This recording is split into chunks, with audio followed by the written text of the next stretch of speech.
Hi everyone, greetings from College India. I am Niharika and today we are interviewing Professor Manpreet Uppal for our Thoughts on Education interview series. Professor Manpreet Uppal is a proud author, researcher and a trainer, a University Medal awardee in Honours in Economics from Punjab University, Patiala, followed by a master's degree in marketing. In an exciting career journey for over 20 years, Manpreet has been proudly entrusted with pivotal roles in esteemed universities, including in core areas involving not only academic delivery but also developing and enhancing the course curricula. Professor Uppal, thank you for joining us today. Thank you so much, Niharika. The pleasure is all mine being here. Thanks a lot. So we'll start with the questionnaire. My first question to you is: you have held key positions at education colleges throughout your professional career. What are the key factors that keep you connected with education sector? Okay, so Niharika, to answer this one, I would say, this love with education, the passion with education probably dates back to my early childhood. So I was lucky to be born to parents where my mom, was an educationist, whole her career, and also my dad, who was a first generation entrepreneur. So, I guess that's where I got the blend of the love for education along with the business acumen. That was always a part of my, growing up days.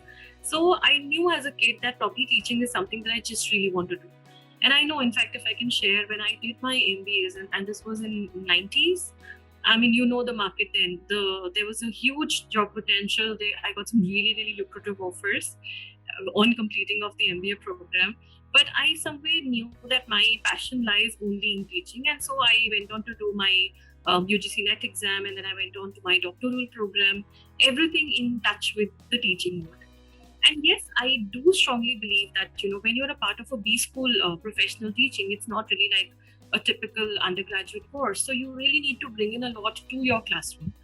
So there was a lot of academic blend that was all along required. And also, like I said already, I did have a somewhere an inclination to the industry. So to keep that also parallelly alive, all of these last 2 decades, over 20 years now, I have been constantly also into the training and the consultancy mode. In fact, if I may add to the very sweet introduction that you already shared, Niharika, an additional thing, I've been donning multiple hats. So teaching is a passion. And along with that, I've been a corporate trainer. Along with that, I'm also a coach. And I do all of these things essentially because it brings back a lot to my classrooms. I really, really enjoy interacting with my students, with those young minds. And when I, that problem solving bit of a student adds that bit of self gratification, which keeps me going. So I think that's just about it. In between, in fact, I also worked with corporates for a while, but then ultimately I realized that probably working with the corporate was helping me better my teaching. But like I've said already, the passion really, really lies in teaching. That's what I've been.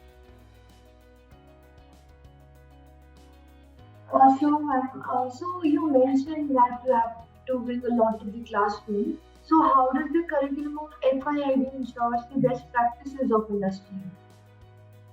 So when we talk about a B school, like I said already, we totally understand that a B school curriculum has to be in sync and at par with the industry requirements, because ultimately at FIIB, we are a very, very placement-driven institute. We work with the philosophy that every student who joins us as a part of our family is our responsibility. So we nurture them, we foster them, we take them to that level of, finding a good career path for themselves. And keeping that in mind, we have a very, very, I would say, strongly industry vetted curricular development process. So every academic year, at the beginning of every academic year, we go into a 4-step review process. If I can just add a little bit here, I'll just take you through the details. So, of course, the first level of curriculum review comes from our faculty. We look back at the courses we've taught, we look back and try and understand where we want to improve upon, where we want to add upon, what is it that we want to drop. So, that's our first level. Beyond that, we also benchmark our courses with the world's best universities, with the world's best B schools, because we want to again bring to our classrooms the best of academic delivery. Level 1 and 2 done, we move now to level 3. And this is entirely based on industry requirements. So we talk about the job description analysis. We talk about mapping our curricula with the requirements of what is now a buzz in the industry. So all of the latest JD analysis, which comes from our career management team. And then, of course, a very unique feature to FIIB is we have an ongoing industry advisory committee.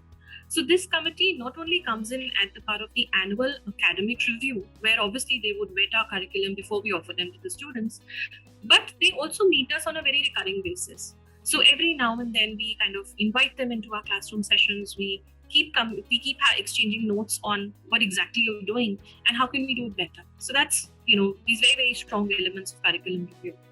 Also, along with that, we have a very unique practice of what we call the FOP, that's the faculty of practice.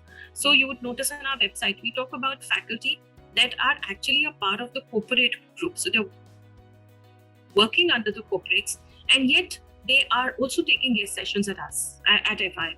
Because largely the intent is, it's like a very live interface of what is really happening in the industry, what is the requirement there, and what are we delivering in the classroom. So that's it. And then finally, we seal up also the the industry requirement by way of what we call a very holistically developed experiential learning program. Because like I said, B-school learning is a little different from a routine college. So we have to experience it to know it. So it's not just about, and I always believe it's not about the books only. There is a larger learning that comes from experiencing things, from doing things yourself. So we have right from day one, when a student joins, till his entire journey into the FIB, academy, we talk about, a lot of live projects, a lot of guest sessions, industry interface happening in the form of what we call, a GIS, which is a guided independent study, a CIP, multiple projects. In fact, we have a very strong element called a Sankalp, which talks about preparing each student to take up the employability quotient. That's largely the intent. So I hope that covers it. So there are a lot of USPs that FIB offers in their curriculum. So any insight in how your college could be more welcoming to students of different races or economic backgrounds? Absolutely. So inclusion and diversity, these are actually, I would say, the underlying principles. They've been purely, imbibed in a big way into our philosophy. So if I just take a little bit here, one, of course, you see at my back the beautiful FIB building. We are very centrally located. We are located right in the hub of Delhi. So we are very, very easily accessible. So we want people from all areas, all communities to be reaching out to us. Also, when it comes to the students, and when we talk about our admission processes, we try and maintain a very perfect blend of diversity in terms of communities, in terms of races, even in terms of of gender. And in fact, talking of gender, let me add here, we are a college which is maintaining a very high skewness towards women, not only in students, but also in faculty and staff. So, a lot of my colleagues, we have the fairest sex in a huge proportion. So yeah, that's about it. We maintain a lot of that. We try and offer also a lot of scholarships to encourage people coming from all across and in diverse and from diverse backgrounds. And and of course, we are promoting merit in a big way. And like I said already, we are a very centrally located campus. We are a very accessible campus. We are a very secure campus also. So like I said, we are somewhere very skewed towards our women employees and towards our women students as well. So you'll notice all along our campus, minus of course some sections that cannot be covered, we have a all around CCTV footage. There is a 24/7 security on floor. So it's a very, very safe and happy and happening premise to be. Ma'am, what do you think your roles and responsibilities to the college and the students are? So if I talk about roles and responsibilities, I like to divide this into multiple parts. Beginning at my micro level. So I am, I am a professor. I teach courses, and obviously my largest responsibility is to try and deliver the best in my courses, because I try to bring in a lot of, my industry experience, a lot of guest session experiences, all of that I can bring to them in the classes. Besides, I am also looking at FIB Center of Innovation. So that is where we try and foster the startup acumen, the entrepreneurial acumen. So we try and foster that through this center. I'm also looking at a very strong club on social awareness, which we call the Jagriti Club, because, we very strongly believe that while it is very important to be profit driven, it is very, very equally important to have a societal concern, so that's the Jagriti Club. But having said all of this is all what I'm doing at a micro level. But when you use the word college and responsibilities towards the college, I would believe a college is actually way beyond an individual. A college is an institution which is all about people. So I think when I look at my college, I'm looking at all of my students, I'm looking at my team of colleagues, my seniors, all of the stakeholders largely, when we talk about responsibility towards all, I would believe I'm doing my bit by continuing with my research, trying to advance it further. And then, of course, if I talk about what the college is doing in general, and responsibility that we're trying to do as a college or as an institution, so we have a very well-defined set of what we call the program learning outcomes. So this is what is our guiding philosophy. It comes from our mission statement, and we very strongly believe in these seven program learning outcomes. So if I could just quickly name all of them, we believe very strongly in communication, because it's very, very important for future managers to be able to communicate what they're really thinking about. So getting your message across, whether in terms of verbal communication or in a presentation or in a written document, that's our first learning outcome. Moving on to the next element, which is about teamwork. You have to have people work with you. You kind of sink and swim together. So that's our program learning outcome 2. Number 3, we believe very strongly that no country, no city, no place can work in a silo. You have to work in a very, very global outlook.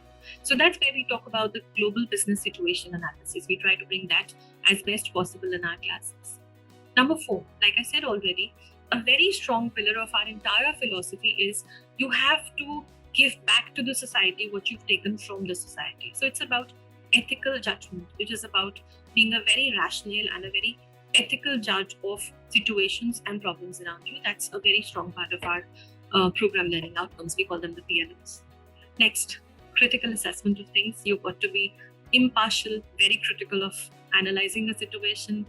You have to talk about, as next element, the interdisciplinary learning. So like I said already, like you cannot remain as a situation or a location in silo. You cannot say that I am studying only a marketing course, so I'm going to be only a marketer, or I'm going to be studying only an economics course and I look at only the economics aspect of it. No, it doesn't work that way. You have to have a blend. You have to have an interdisciplinary learning that comes. And that is what is really strengthened by our program learning outcome 6. You have to train students to understand concepts holistically, to learn things in different subjects and then apply them holistically. That's the interdisciplinary. And finally, all of this boils down to our last PLO. That's the last learning outcome, which is actually the most critical. We talk about trying to move up the employability quotient, because like I said already, we very strongly believe any student that joins the FIB course is a part of the FIB family. So, like the families stand out for each other, we stand out for our students. We got to create that employability quotient all around. So that's about it. That's a lot that you're doing at FIB, ma'am. So, what do you think should be the FIB's top priority over the next 10 years? Niharika, I think not only FIB, but everybody's priority right now is to kind of align yourself to the transformation that we're into. The world is witnessing a transformation, we all know it. And of course, over the last 1.5 years, we know how the transformation has been aggravated in a big way by the pandemic. So we were not really ready for this, but we're all moving at it. We're all, trying to ace at it. And that's where also the FIB responsibility comes in. So we're actually doing a bit. We're trying to create very, very responsible, very, very mature citizens, very, very mature business leaders. I mean, of course, executives of today, managers of tomorrow, and leaders thereafter. We're trying to inculcate that bit of the responsibility, the matured, the ethical, and the rational judgment in them. So I think if we're able to do that, we are actually matching up, we're doing our little bit in contributing towards the priority for the next 10 years. And of course, again, that comes from, so I don't know if you've noticed this, but we very strongly believe in a mantra. And the mantra says, you enter to learn and you leave to succeed. So that's what actually guides us. That's our priority. We have to have successful students. And when I said success would mean very high employability. Success would mean very high self-gratification, very high self-achievement, and of course, at the same time, contributing to the world in the best possible way. Ma'am, what would you like people to know about your college that they may not know? Well, honestly, I think we are a very, very transparent way of working. So most of all is known. But yes, I would definitely take a bit here to talk about an element which brings a lot of pride to me. So what people know of FIB is the beautiful way the academic delivery is happening. What people know of FIB is the very high placements, is the very high student quality intake, student quality academic delivery. What we do not know is the inside story. What happens behind the camera. So how do we do this? How do we reach up to that? I think the first basic element which really helps us take up our quality is a very, very accomplished set of faculty. So this is where I take a lot of pride, because belonging to the team myself, almost 95% of faculty have been endowed with a PhD degree. So they are, very, very well researched and very, very well, trained on the academic delivery. Also, we bring into the classrooms along with us faculty which has been, veterans, who've been veterans into industry. So people with more than 10 years of experience, or 5 years or 15 years of experience into industry. And they bring back to the classrooms all of the learning that has been gathered across these 10 or 15 or 20 odd years. So that's one thing which is very, very unique. And I think probably not many would know about it. The second element I've mentioned already earlier on in my talk, the faculty of practice. So while there are faculty members who worked with the industry and now post that engagement with the industry have shifted to the academic mode, there is another set of faculty which is currently also engaged into the industry and bringing back live what is happening in the industry into the classroom. So that's one very, that's the secret recipe of what we deliver. And yes, of course, there is more to it. So again, you would have noticed we don't work on a very, very big level of student intake or a very high engagement. That we deliberately maintain our, focused group of students. So a limited number, small set, and that is where we can offer to each of our students a very, very personalized touch. So in fact, if I may share at this point, we have a very interesting concept of what we call a mentoring program. So every student that enters into our campus gets immediately a student senior mentor. You're handheld. You're not lost in the campus, because I'm sure there's a lot of anxiety when you enter from a graduation college to a post-graduation. So somewhere cutting down the anxiety, you're introduced immediately to your student senior mentor, who's like somebody who's going to be helping you, your friend all across, your friend and will guide all across the institute. Level 2, you have an academic mentor, a faculty mentor. So when I mentor my students, I am not Professor Manpreet. I'm more like a friend and a relatively senior friend Manpreet. So I could be guiding them on issues which are about classes, which are even sometimes maybe beyond classes. So you want to talk about your research interests, your project areas, something in college that's holding you back, and you're most welcome to talk in those mentoring sessions. Also, along with these two, we have a third level of mentoring, which is coming from our alumni.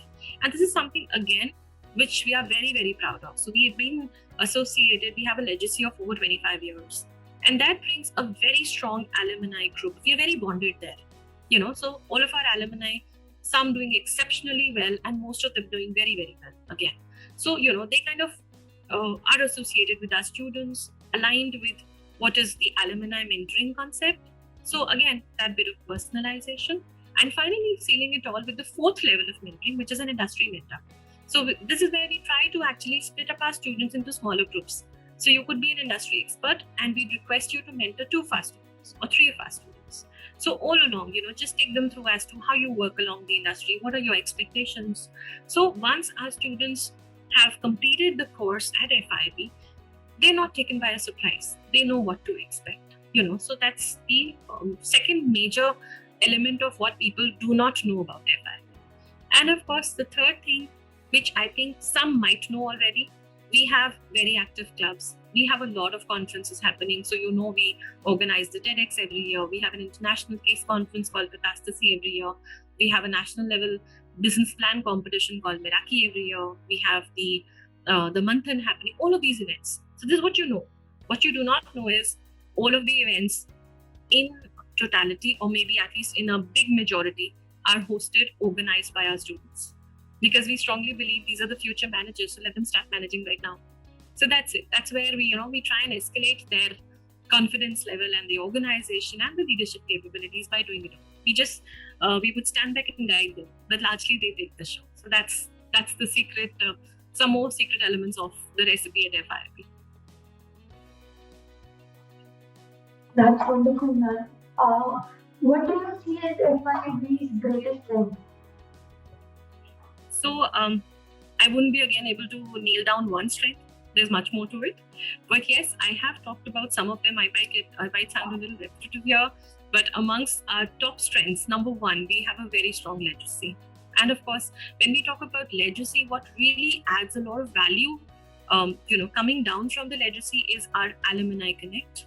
So the last 2 decades plus, all of our alumni doing reasonably well, some really, really big names in the industry today. And what is really nice is they share a very strong fondness with FIB. So I may be a CEO of a company, but when at FIB, I connect with a fresh student like a senior alumni. So they bring back experiences, they handhold our students, and that is what actually adds on to that huge bit of industry comfort. It rests a lot of anxiety. That's one very, very strong factor. Of course, along with that, we have a very strong element in form of experiential learning. Like I said, we believe in learning by doing. We also believe in what we call the VFTT series, which is View from the Top series. So every now and then, our students interact with, of course, they have the industry interactions happening right in the classroom. But every now and then, we have a VFTT series which talks about people from the top of management and trying to explain what really is the expectation down the line.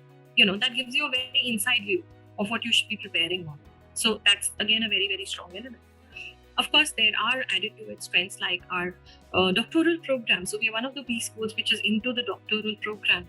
We have the one-to-one mentoring, which I've already talked about. We talk about also letting students grow independently, which is again our major strength. So all of our projects are designed in the way that we mentor, we guide, but like I said, we take the backseat. The students do it all on their own. So that's again another strength that I would like to talk about here. Great, ma'am. Now, what are the biggest challenges you see, both for higher education in general and for FIIB specifically? Challenges are better seen when we convert them into opportunities. So challenges have been coming. Yes, I wouldn't ignore, I wouldn't deny any of that. There have been challenges, but then we have tried our best to look at our challenges as opportunities. That's the way we. So, for example, if I can take up a little more details here, I know the world witnessed a huge challenge in the form of the pandemic. Last year, we all witnessed suddenly a shift to the online mode, and I know it was probably witnessed as, like I said already, by the world, by multiple industries across, multiple academics across as a major challenge. Now at FIB, we were equipped. So the online mode came to us like it was nothing new to us. We were already doing it. We were already on the online mode. We were very, very, if I may use the word, we were very, very savvy with our online practices already. So neither the students nor us, none of us felt the discomfort at all. Moving on, the next challenge which might have come would have been taking on the global perspective. And like I've brought this up already in my conversation, we've been, and if I can say this again with a lot of pride, we've been a little proactive, we've been a little futuristic. So we knew that ultimately we have to move beyond our domestic boundaries. We have to go beyond the confines of the country or the hemisphere. So we're looking at a global perspective already. So while it might be a challenge to the world, it's an opportunity for us. We talk about another very, very strong concern. We are all noticing, the world is noticing the increased hype and the increased concern. I'm sorry, I used the wrong word. I shouldn't have said hype because it's a very rightful concern on trying to keep a very high societal concern. We need to care about our environment. We need to care about the society, the community, with whatever we're taking from the community. We have to look at it, the CSR perspective. At FIB, if I may add a quick number, all of our courses have been so designed that if I draw at least 75% of our courses, somewhere you will see a mapping with the societal and the ethical concern. So we're not only training business leaders, we are training the future generation to be ethical, reasonable, taking good sound decisions, but at the same time being very, very informed, very, very aware of society. And to put this all together, I would just say, I'm sharing something which might come as a total surprise. But while we are looking at academic and annual calculations, FIB has a very clear envisioned, we call it the FIB Roadmap 2025 plan already in place. So we know what we want to do 5 years from now. We are, like I said, we're futuristic, and that is why The online didn't come as a surprise. The societal doesn't come as a surprise. The global concern, none of this comes as a surprise. We have the next, right now, as I talk to you this moment in 2021, we have a clear plan laid down in 2025. And trust me, we've set very high benchmarks for ourselves. So I believe the challenge that we're looking at is the challenge we posed on ourselves. The biggest challenge that we now see is the plan is in place. Let's see if we can deliver it. But having said that, I do have a very strong confidence we will definitely achieve like we've been achieving in the past.